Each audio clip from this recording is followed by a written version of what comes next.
Aklat ng Henesis. Nakita ng Panginoon na labis na ang kasamaan ng tao at wala na itong iniisip na mabuti, kaya't ikinalungkot niya ang pagkalalang sa tao. Sinabi niya, "Lilipulin ko ang lahat ng taong aking nilalang, lilipulin ko rin ang lahat ng hayop at mga ibon. Bakit ba nilalang ko pa ang mga ito? Sa mga nilalang niya'y si Noe lamang ang naging kalugod-lugod sa kanya." Sinabi ng Panginoon kay Noe, "Pumasok kayong mag-anak sa daong, sa lahat ng tao'y ikaw lamang ang karapat-dapat sa akin. Magdala ka ng 7 pares sa bawat hayop na malinis at 1 pares naman sa di malinis. 7 pares din sa bawat uri ng ibon ang iyong dadalhin.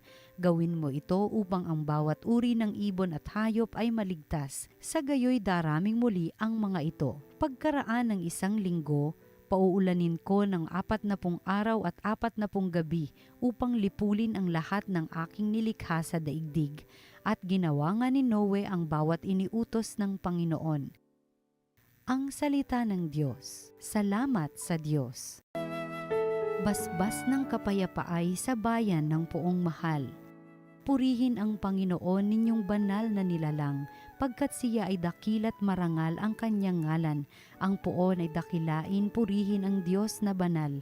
Yumuko ang bawat isa kapag siya ay dumatal.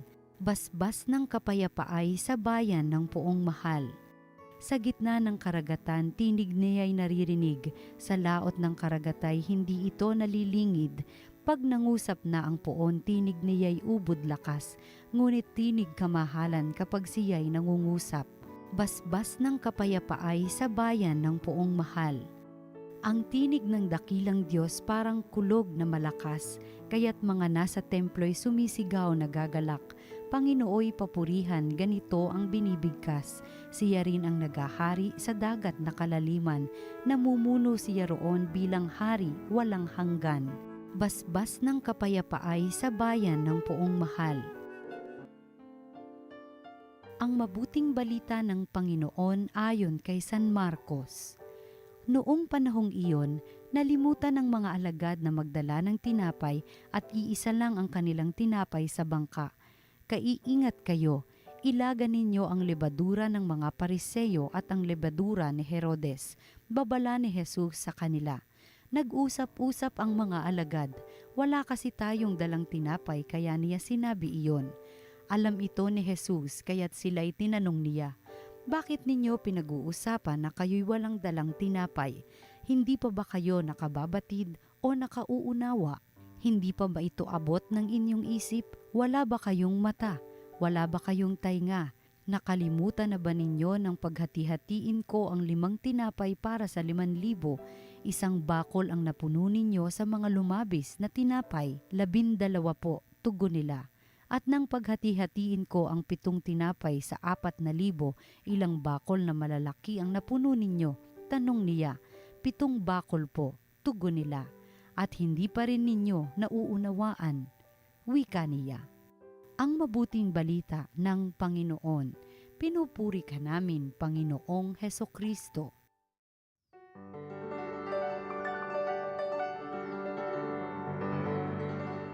Magandang araw mga kaparokya.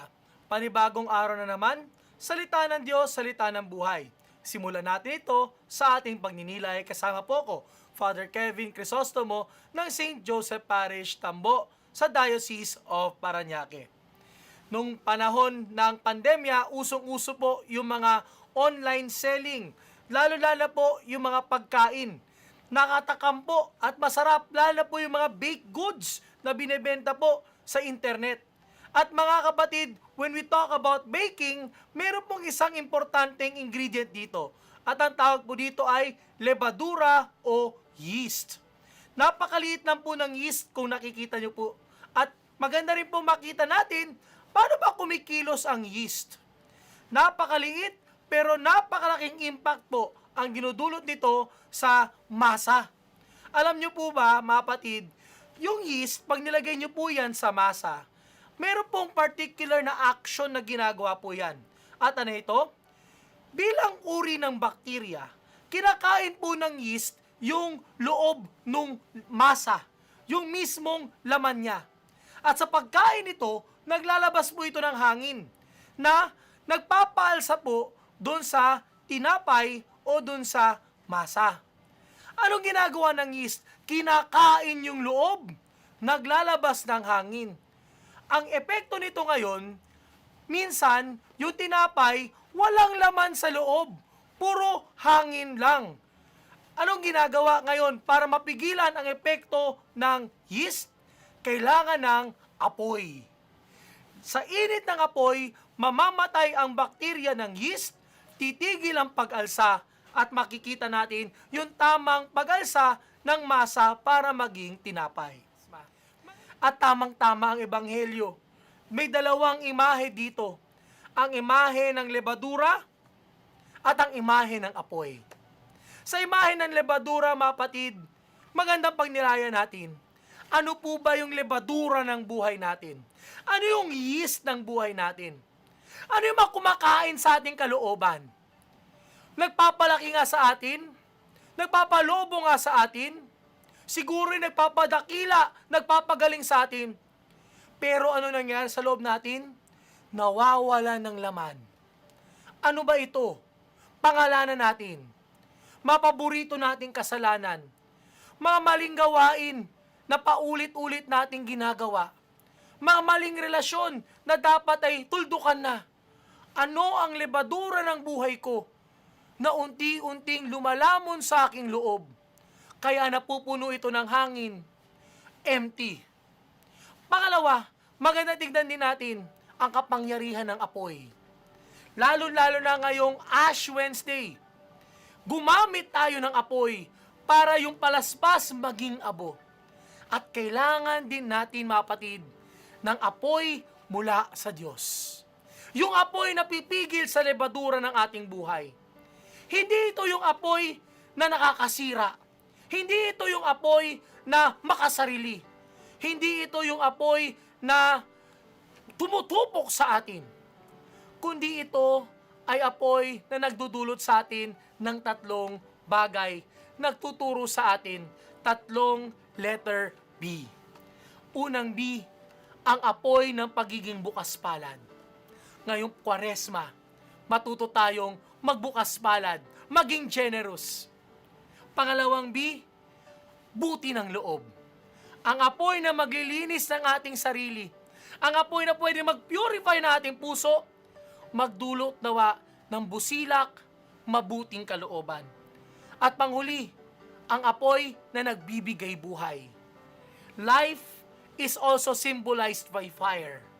At sana, mga kapatid, itong Kwaresmang parating, tayo ay maging tunay na buhay sa ating pagiging mapagbigay buhay. Lebadura at apoy. Anong kailangan tupukin ng apoy sa buhay mo? Itaas mo ito kay Kristo.